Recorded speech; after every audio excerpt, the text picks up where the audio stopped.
अच्छा, तो आज हम डिस्कस करेंगे साइकेट्री का lecture number 5 that is on mood disorder. इसमें पहला टॉपिक जो है दैट इज़ मूड डिसऑर्डर। तो मूड डिसऑर्डर्स में आपके साथ एबनॉर्मल इमोशनल स्टेट होगा। आइदर पेशेंट आपके साथ बहुत ज़्यादा सैड होगा या उसको एक्सट्रीम हैप्पीनेस होगी। तो एबनॉर्मल इमोशनल स्टेट होगा, सैडनेस होगा, पेशेंट माइट बी डिप्रेस्ड, या उसको एक्सट्रीम हैप्पीनेस होगी, दैट इज़ मेनिया। तो ये एक स्केल लिया है, depression sadness one side of the scale पे आता है और extreme happiness comes on the other side of the scale. तो मूड डिसऑर्डर में आपको दो स्केल्स मिलेंगे, एक डिप्रेशन का, एक मेनिया का। फिर आता है मेजर डिप्रेसिव डिसऑर्डर। तो इसमें पेशेंट को क्रॉनिक डिप्रेस्ड मूड होगा, वो हर टाइम डिप्रेस्ड होगा और उसको loss of interest in activities होगी जिसे हम एनहेडोनिया कहते हैं।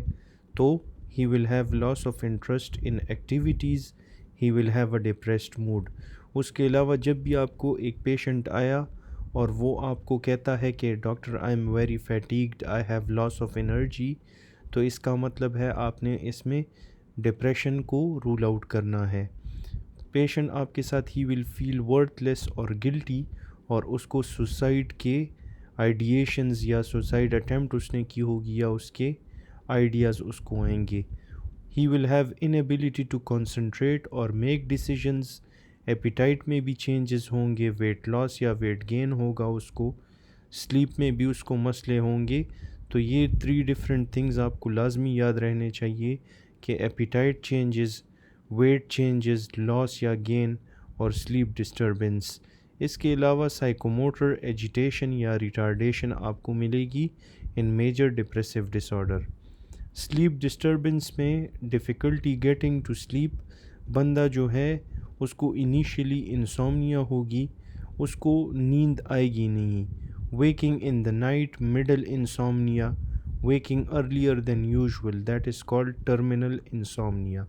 तो ये 3 चीज़ें आपको मिलेगी, इनिशियल, मिडल और terminal insomnia, difficulty getting to sleep, walking in the night, waking in the night और वेकिंग अर्लियर देन यूजुअल। इसका मतलब है कि पेशेंट को एक मेजर डिप्रेसिव डिसऑर्डर है। इसके अलावा हाइपरसोमनिया होगी, वो बहुत ज़्यादा स्लीप करेगा, he will be excessively sleeping. He will have altered sleep rhythms, sleep rhythm उसके अल्टर्ड होंगे और उसका जो रेम स्लीप है, रैपिड आई मूवमेंट स्लीप, वो starts quicker after sleep onset और रेम की लेटेंसी आपके साथ इसमें कम होगी।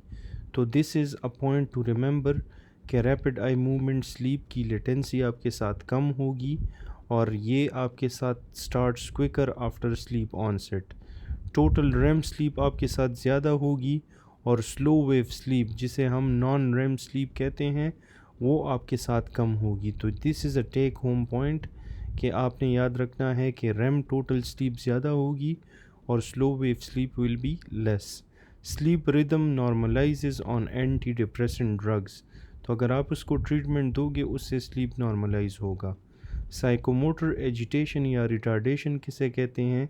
साइकोमोटर एजिटेशन में पेशेंट को एक्सेसिव मोटर एक्टिविटी होगी, ऑफन रिपीटिशियस होगा, फीलिंग ऑफ इनर टेंशन और फिजिटिंग या पेसिंग। तो ये सारी चीज़ें आपके साथ आती है in psychomotor agitation. He will have excessive motor activity, he will often have repeatous behavior, feeling of inner tension होगी उसे, fidgeting करेगा और pacing। साइकोमोटर रिटार्डेशन में क्या आता है? स्लोइंग ऑफ मूवमेंट, थिंकिंग और स्पीच। इन सब चीज़ों में स्लो, ये सारी मूवमेंट्स, थिंकिंग, स्पीच पेशेंट की स्लो हो जाएगी। He will slow to answer questions, उसका वॉइस स्लो हो जाएगा and he will have a few words to say. फिर इसके बाद डायग्नोस्टिक एंड ट्रीटमेंट में आपने एटलीस्ट 5 सिम्टम्स अगर पेशेंट में है for 2 weeks, you have to diagnose him with major depressive disorder. इसमें आपके साथ सिग ई कैप्स ये आते हैं, S for sleep disturbance, lack of interest, I से लैक ऑफ इंटरेस्ट, जी से गिल्ट, ई से एनर्जी लॉस और फैटीग होगा, concentration problem, appetite, weight changes, psychomotor symptoms, suicidal ideation. No evidence of mania और treatment में आपने anti depressants देने हैं। तो ये इसमें एटलीस्ट 5 सिम्टम्स अगर हो for 2 weeks you can diagnose him with major depressive disorder. No evidence of mania आपको मिलेगी और ट्रीटमेंट में आपने एंटी डिप्रेसेंट्स देने हैं। फिर मेजर डिप्रेसिव डिसऑर्डर के सब टाइप्स आते हैं। इसमें एंजाइटी आती है, एटिपिकल एक टाइप आता है कैटाटोनिक, मेलनकॉलिक, मिक्स्ड फीचर्स होंगी, पेरीपार्टम डिप्रेशन, साइकोटिक डिप्रेशन और सीजनल डिप्रेशन। तो ये हम अभी पढ़ेंगे। First is atypical depression. जो पहले हमने एंजाइटी तो सबको पता है कि ये भी डिप्रेशन का एक सब टाइप है। एटिपिकल के बारे में पढ़ेंगे तो atypical is mood reactivity, core unique features. Mood reactivity आपको इसमें मिलेगी। Patient will be able to react to pleasurable stimuli और वो आपके साथ ही will feel better when good things happen. Eating and sleeping all the time, increased appetite आपको मिलेगी, वेट गेन होगा, स्लीप ज़्यादा होगी, हाइपरसोमनिया, हैवी और laden feeling in the limbs, sensitive to rejection होगा, history of interpersonal rejection, sensitivity. तो ये सारी चीज़ें आपको एटिपिकल डिप्रेशन में मिलती है। मूड रिएक्टिविटी, वो रिएक्ट करेगा प्लेजरेबल स्टिमुलाई के साथ और feels better when good things happen. Eating और sleeping all the time, appetite ज़्यादा होगा, वेट गेन ज़्यादा होगा, स्लीप ज़्यादा हो जाएगी। हैवी और laden feelings in the limb, sensitive to rejection होगा, history of interpersonal rejection, sensitivity. Atypical depression most common subtype in some studies. Older studies increase response to MAO inhibitors drugs जो हैं, ठीक है। तो उसके उस ओल्डर स्टडीज़ में कहते हैं कि there was increase response to MAO inhibitor drugs और SSRIs भी आपके साथ इफ़ेक्टिव होते हैं इन the treatment of atypical depression. Usually treated with SSRI क्योंकि इसके लेस साइड इफ़ेक्ट है। पहले दे बिलीव दैट माओ हम देते थे वो अच्छा रिस्पॉन्स देता था, अभी SSRI इफ़ेक्टिव है। Manic episode, abnormally elevated mood और एनर्जी लेवल अगर आपके साथ बहुत ज़्यादा होगा that is called mania. Talking fast, pressure speech होगी, decrease need for sleep but not tired, different from insomnia होता है, tired but can not sleep. Psychomotor agitation आपको मिलेगी, पेसिंग और फिजिटिंग और फ्लाइट ऑफ आइडियाज़ आपको इसमें मिलते हैं। पेशेंट को बहुत ज़्यादा आइडियाज़ आएंगे। तो मेनियक एपिसोड क्या होता है? एबनॉर्मल एलिवेटेड मूड या energy level, talking fast, pressure speech, decrease need for sleep होगा, साइकोमोटर एजिटेशन होगी और फ्लाइट्स ऑफ आइडियाज़ आपको मिलेंगे। फिर इसमें डिसइनहिबिशन और इररिस्पॉन्सिबिलिटी आपको मिलती है। Patient will waste money, he will be wearing no clothes. तो इररिस्पॉन्सिबल और डिसइनहिबिशन आपको मिलेगी। ग्रैंडियोसिटी मिल सकती है, इंक्रीज सेल्फ इस्टीम होगा, पेशेंट को अपने आप पे बहुत ज़्यादा कॉन्फिडेंस होगा, आई कैन डू एनीथिंग। और टिपिकल केस में change in mood to elevated state, he is not sleeping, altered behaviour होगा और डिस्ट्रप्शन होगी सोशल फंक्शनिंग में। तो डिसइनहिबिशन, ग्रैंडियोसिटी और change in mood, elevated state, not sleeping, altered behaviour, disruption of social functioning आपको मिलेगी। Diagnosis में at least 1 week के लिए सिम्टम्स अगर हो मोस्ट ऑफ द डे तो that is diagnostic for maniac episode. कौन से? जिसमें आपके साथ डिग फास्ट आता है। तो D for distractibility, I for irresponsibility, G for grandiosity, F for flight of ideas, A for agitation, S for sleep, less sleep और T for talking too much, pressured speech. इसमें अगर आपको एटलीस्ट 1 वीक के लिए symptoms मिले you can diagnosed with mania. Hypermanic episode होता है, it is similar to those of mania but ये लेस सेवेयर होता है। की फीचर में आपको little or no impairment in functioning मिलेगी। इन्फ्लेटेड सेल्फ एस्टीम होगा पेशेंट को, but no delusion of grandiosity वाला डिल्यूजन नहीं होगा। More organised thought than mania, इसमें थॉट्स ऑर्गेनाइज्ड होंगे। More energy but leads to productive activity, contrast with mania unproductive. और mild risk taking behaviour, जो mania में आपको मिलता है उसमें आपको अनप्रोडक्टिव एक्टिविटी, वो कोई प्रोडक्टिव एक्टिविटी नहीं कर पाएगा। और जो हाइपरमेनिक एपिसोड है उसमें एनर्जी ज़्यादा होती है और it can lead to a productive activity. Hypomanic episode कहते हैं कि it will last for at least 4 days, resolve over a week. Psychotic symptoms नहीं मिलेंगे। बाय डेफिनीशन साइकोटिक सिम्टम्स में मेनिया आता है। टिपिकल केस में change in mood to elevated state आपको नज़र आएगा। कंटिन्यूड सोशल फंक्शनिंग उसकी प्रॉपर होगी और ये ख़ुद ब खुद रिजॉल्व होगा विद इन अ वीक।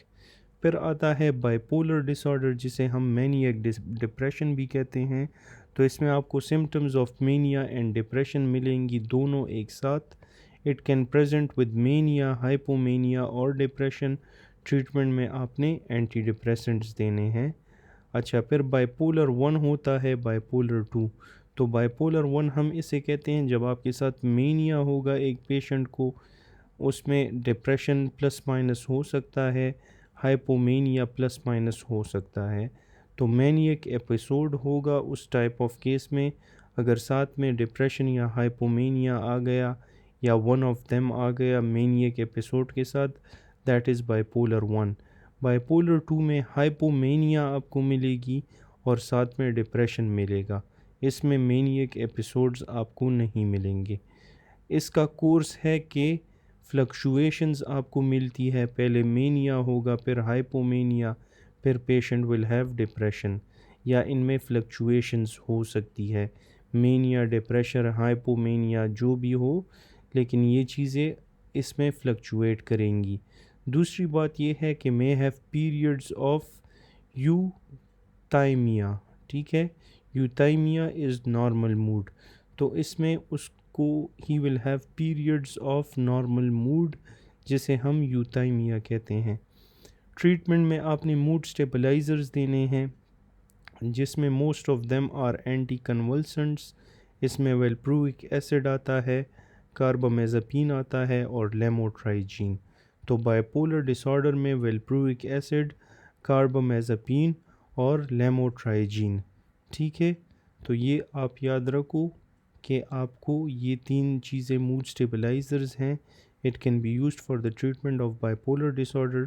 उसके अलावा you can give lithium to the patient, anti psychotics to the patient, और एंटी डिप्रेसेंट्स जो है मे कॉज मेनिया, वो आपके साथ मेनिया कॉज कर सकते हैं।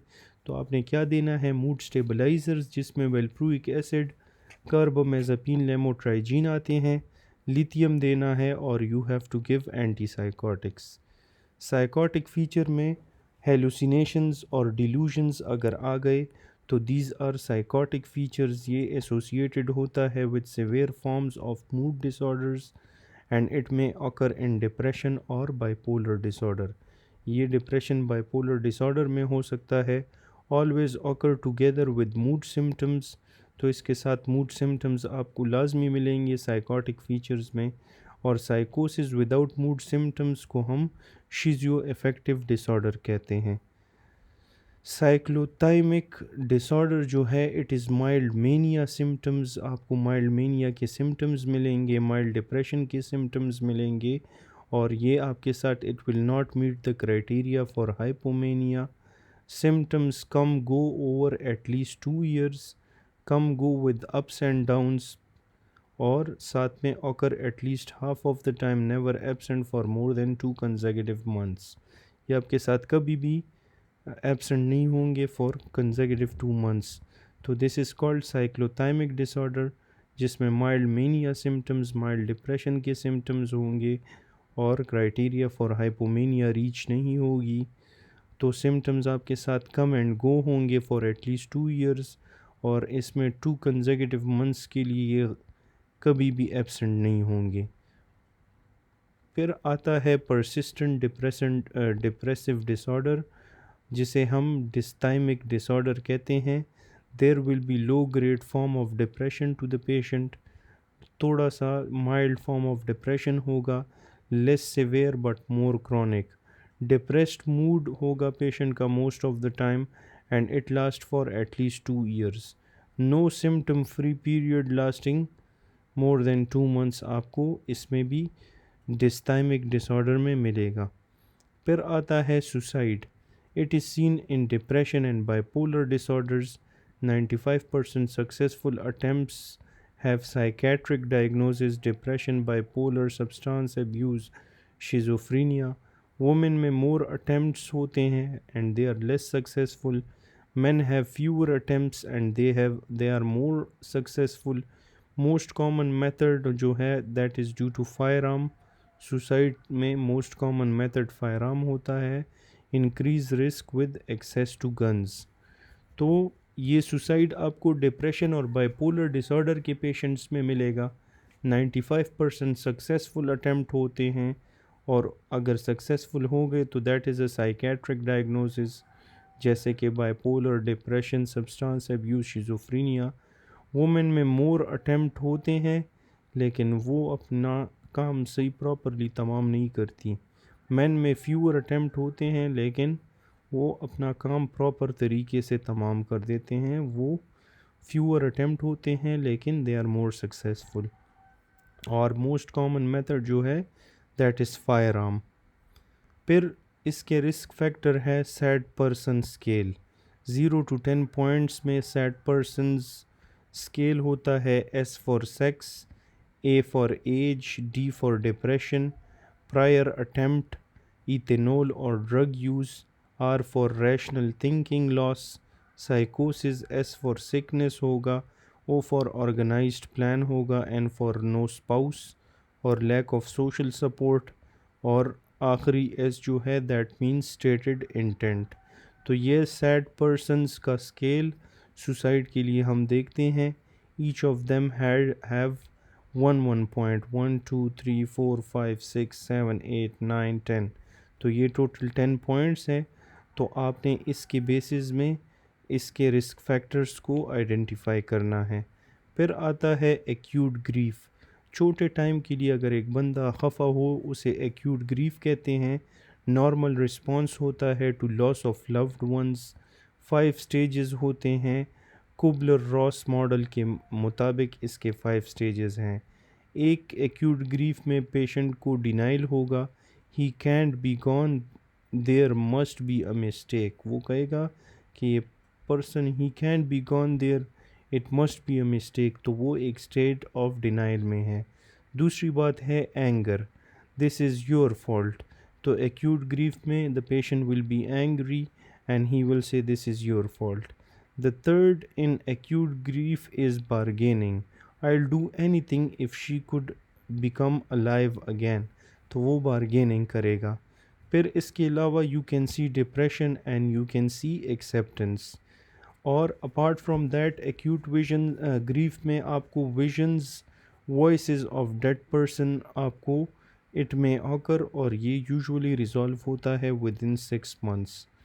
फिर इसके बाद परसिस्टेंट ग्रीफ आता है। It last longer than 6 month और ये इंटरफेयर करता है with functioning. It may lead to major depressive disorder. ये आपके साथ मेजर डिप्रेसिव डिसऑर्डर में कन्वर्ट होगा। ठीक है, तो जो आपके साथ पोस्टमार्टम ग्रीफ है उसमें लास्ट लॉन्गर देन 6 मंथ्स होगा। ये फंक्शनिंग के साथ इंटरफेयर करेगा और it will lead to a major depressive disorder. फिर इसके बाद आते हैं पोस्टपार्टम, जो प्रेगनेंसी के बाद या चाइल्ड बर्थ के बाद मूड डिसऑर्डर होते हैं, उसमें पोस्टपार्टम ब्लूज़ और पोस्टपार्टम डिप्रेशन आता है। पोस्टपार्टम ब्लूज़ 85% केसेस में पोस्टपार्टम ब्लूज़ आते हैं और 15% केसेस में पोस्टपार्टम डिप्रेशन होती है फीमेल पेशेंट को। तो ब्लूज़ में डिप्रेस्ड मूड होगा, पेशेंट को इंसोम्निया, नींद वगैरह नहीं आएगी, फैटीग होगा और she can not concentrate on anything. Mild symptoms होते हैं जो आपके साथ स्टार्ट होते हैं 2 to 3 days आफ्टर डिलीवरी।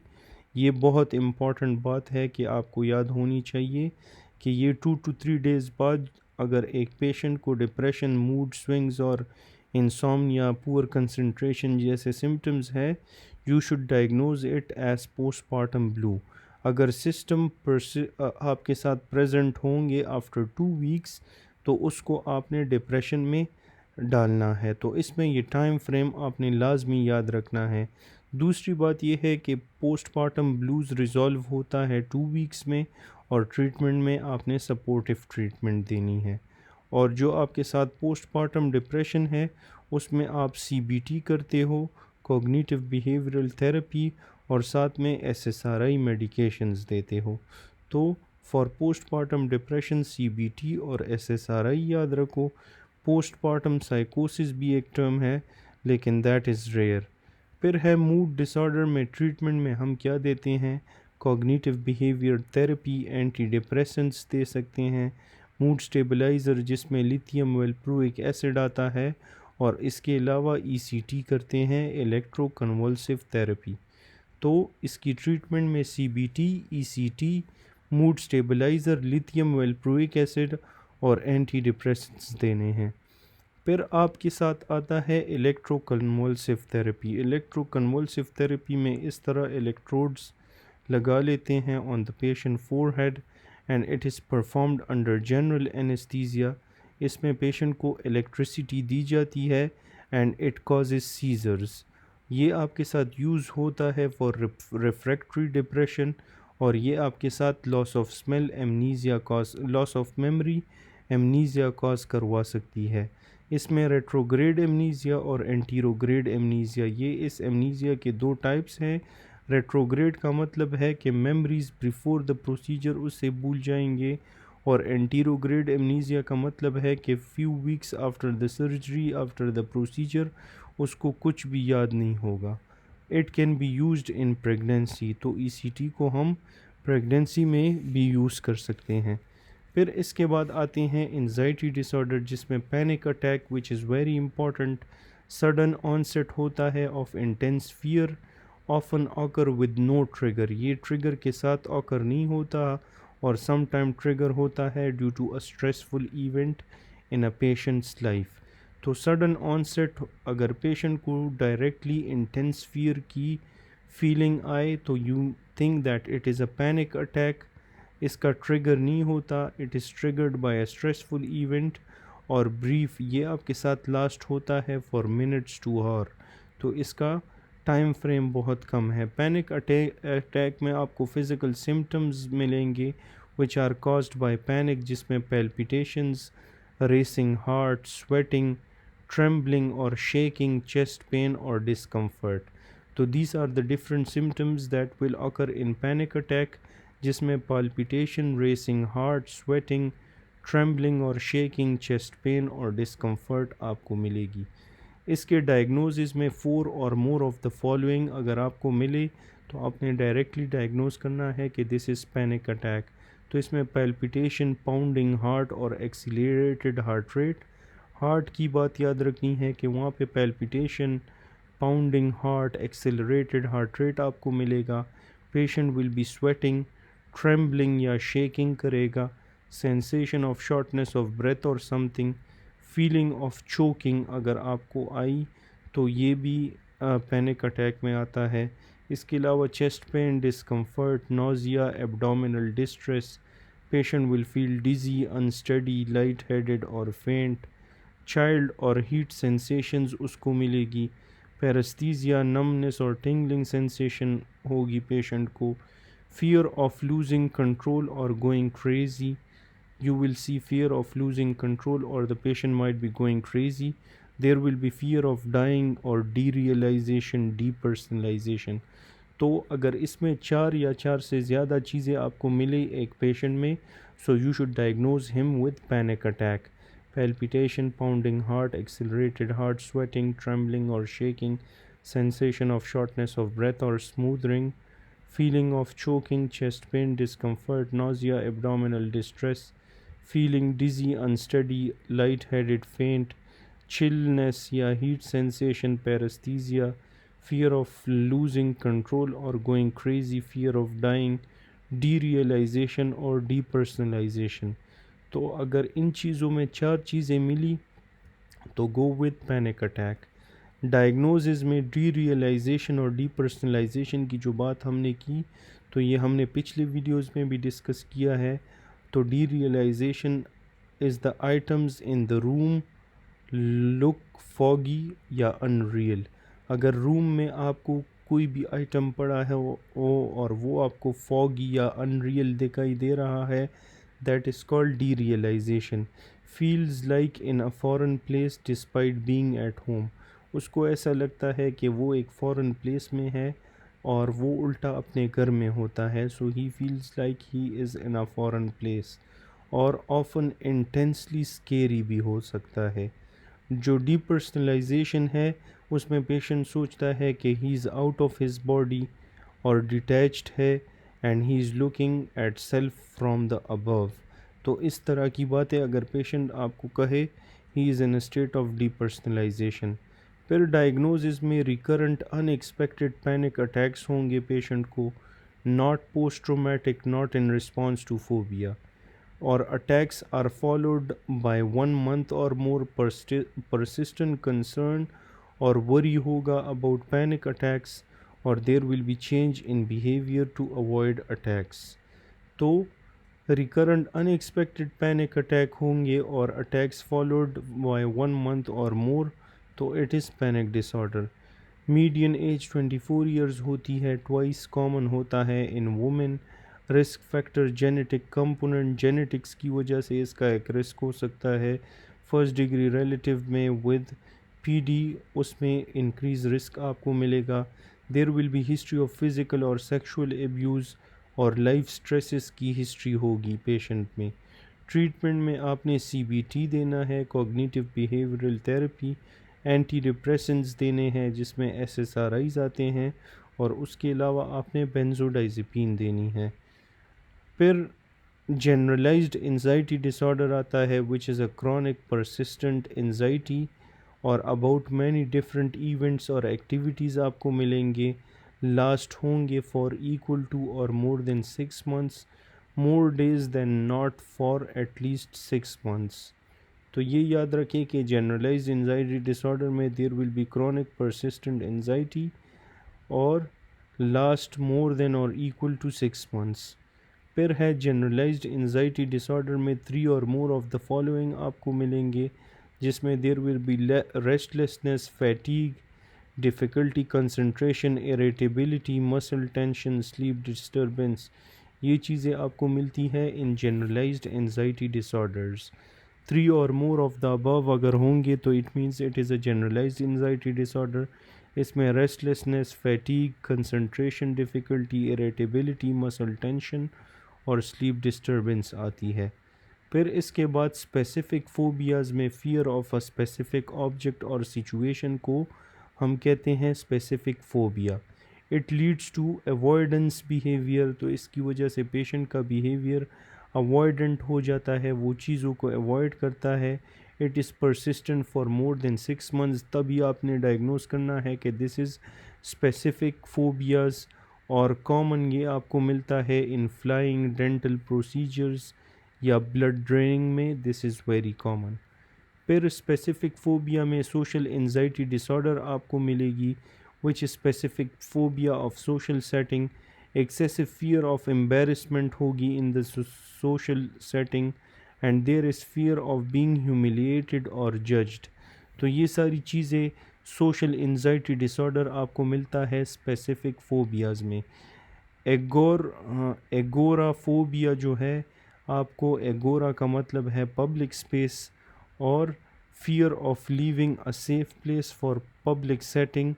ये एग ये आपके साथ एगोराफोबिया में आता है। Fear of needing to flee with no help available, not fear of scrutiny या एम्बेरसमेंट से वो डरता नहीं है। दूसरी बात है कि एग्ज़ाम्पल में फियर ऑफ एम्प्टी बस without any people is an example, often co-occurs with panic disorders, और often patients जो है fear panic attack in public settings. फिर इसके बाद आता है स्पेसिफिक फोबिया की ट्रीटमेंट, जिसमें मेडिकेशंस देते हो like benzodiazepines for infrequent exposures, beta blocker देते हो फॉर ब्लंट फिजिकल सिम्टम्स, और एसएसआरआई देते हो फॉर फ्रीक्वेंट एक्सपोजर. फिर ट्रीटमेंट में often response to behavioural therapy, systemic desensitization में इसकी ट्रीटमेंट में आ सकता है, imaging exposure to feared stimuli या स्टिमुलस आपको मिलेगा, and there will be relaxation. Exposure therapy आप कर सकते हो ट्रीटमेंट के लिए, जिसमें there will be confrontation provided by the patient of feared stimulus in safe controlled manner.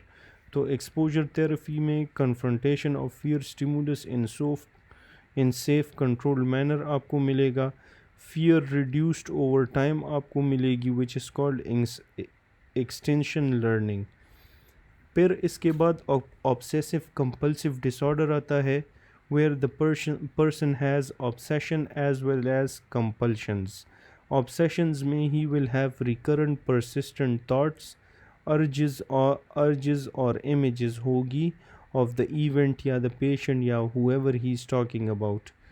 तो there will be recurrent persistent thoughts, urges और images, intrusive and unwanted obsessions होंगी, patient attempts to ignore or suppress and it causes distress. Compulsion में there will be repetitive behavior in mental act or mental acts, ये it is done to relieve obsession, hand washing, checking stove, praying, continuing, repeating words. Patient feel driven to perform in response to obsession. तो patient आपके साथ he will feel driven to perform in response to obsession. तो OCD में आपको obsession और compulsion मिलती है. Obsession में there are recurrent persistent thoughts, urges or images, intrusive and unwanted.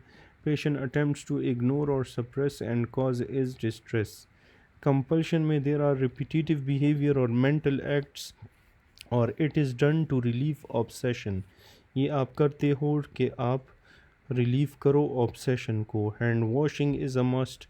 Checking the stove is a must. So then in compulsion, patient starts praying, counting, repeating words. Patient feel driven to perform in response to obsession आपको इसमें मिलेगी. अच्छा, ego आपको मिलता है which mediates id, जो desire होते हैं, और मीडिएट करता है सुपर ईगो को, which are the rules of the society. फिर ईगो साइनोटिक आपको बिहेवियर मिलता है, behaviour that achieve goals of the ego.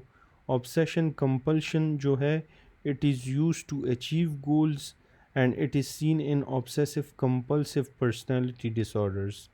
फिर है ईगो डिस्टोनिक, जिसमें behaviour that conflict with goals of the ego. The patient will have obsession compulsions are barrier to goals and it is seen in obsessive compulsive disorder. फिर commonly co-occur होता है शिज़ोफ्रीनिया शिज़ो affective disorder के साथ, bipolar या eating disorder के साथ, और टोरेट्स disorder के साथ ये को ऑकर हो सकता है. ट्रीटमेंट में हम क्या करते हैं, we provide the patient with cognitive behavioural therapy which is the CBT. Exposure and response of the therapy हम चेक करते हैं, and expose patient to obsessive thoughts, images आपको मिलेंगी. The patient will respond with non compulsive behaviour. Also SSRI and clomipramine जो है they are used in the treatment of OCD. फिर आपको body dysmorphic disorder मिलता है. It occurs in physically normal patients. Pre occupation with physical appearance आपको मिलेगी. It focus on non existent और minor defects. Patient believe करता है that they look abnormal, ugly और deformed, and it leads to repetitive behaviour, like the patient is checking himself again and again in the mirror and combing hair. तो उसमें ये repetitive behaviors आपको मिलेंगे. It means that the patient is having body dysmorphic disorder, और treatment में इसमें भी हमने सीबीटी और एसएसआरआई देने हैं। फिर पोस्ट ट्रोमेटिक स्ट्रेस डिसऑर्डर आता है विच इज़ कॉल्ड पीटीएसडी। ये follows a traumatic event which might be a rape और फिज़िकल असल्ट। इसमें पेशेंट को थॉट्स आते हैं, नाइटमेयर्स आते हैं और फ्लैशबैक्स आते हैं। तो he is in a post traumatic stress disorder, और he faces avoidance of reminders. Patient को हाइपर विजिलेंस एक बिहेवियर टाइप होगा, he will be anxious, alert और scanning, so he will be hyper vigilant. दूसरी बात है कि the patient will have sleep problems, he will be restless, he can fall और stay asleep and it leads to, ये आपके साथ lead करता है टू सोशल डिसफंक्शन। फिर डायग्नोस्टिक में exposure to a traumatic event हम करते हैं। Trauma persistently re experience, thoughts, nightmare, flashback इससे चेंज हो जाते हैं। There is avoidance of trauma related stimuli, negative thoughts और feeling after trauma, trauma related arousal and reactivity and symptoms जो है last for more than 1 month. फिर इसके बाद ट्रीटमेंट में हम सीबीटी दे सकते हैं, एसएसआरआईज, प्राजोसिन जो कि एक अल्फा 1 ब्लॉकर है, नाइटमेयर और स्लीप को इम्प्रूव करता है, and it can cause orthostatic hypotension, ये आपके साथ ऑर्थोस्टैटिक हाइपोटेंशन कॉज करवा सकता है। एक्यूट स्ट्रेस डिसऑर्डर में there is exposure to threaten death, injury या सेक्सुअल असल्ट। तो इन चीज़ों में पेशेंट का एक्सपोजर होगा, that is threaten death, injury, sexual assault. Recurrent होता है, इंट्रूसिव मेमोरी होती है, रिकरेंट डिस्ट्रेसिंग ड्रीम्स होंगे पेशेंट को, it means that he is having acute stress disorder. Dissociative symptoms आपको मिलेंगे in which there is altered sense of reality in a day's time is slow, cannot remember aspects of trauma। तो patient आपके साथ trauma के aspects को recall नहीं कर पाएगा। उसके अलावा जो है there it lasts less than 1 month, और ट्रीटमेंट में आपने सीबीटी देनी है। फिर है सेपरेशन एंजाइटी डिसऑर्डर, ये चाइल्डहुड का डिसऑर्डर है। There is distress when separating from home या पेरेंट। अगर एक चाइल्ड अपने माँ बाप से या अपने फ्रेंड से दूर होने जा रहा है, कोई बोर्डिंग स्कूल जा रहा है, तो he will be distressed when he is separating from home, parents और friends. He will have refusal to leave home, वो बार बार कहेगा कि leave me home, and he has refusal to go to the school. उसके अलावा जो है worry about losing major attachment figures, persistent reluctance आपको मिलेगी, and the patient will have refusal to go out। और before doing the final lecture please do subscribe to this channel। आपका सिर्फ 5 second जाएगा, एंड में आपको वो जो बार होता है जहाँ पे आप फॉलो कर सकते हैं वो आपको डायरेक्टली नज़र आ जाएगा। So I am making all this videos for you people, I expect your love and support in response. फिर the last disorder is your separation anxiety disorder, जिसमें पेशेंट को नाइटमेयर्स होते हैं about separation. The patient will have a repeated complaint of physical symptoms, headache, upset stomach, nausea, occur with separation और in anticipation. तो separation anxiety disorder में patient will have nightmares about separation, repeated complaints होंगे physical symptoms के, headache, upset stomach, nausea occur होता है with separation और in anticipation. और treatment of the therapy क्या है? गोल है कि teach children the coping skills that are required, cognitive behaviour therapy करनी है, और you have to try to make the parent child interaction therapy. तो ये एक थेरेपी है, पेरेंट और चाइल्ड की इंटरेक्शन आपने करनी है। So this ends our lecture number 5। Hopefully आपने इससे कुछ सीखा होगा। Please do subscribe to this channel. Thanks for watching and see you in the next video इंशाल्लाह।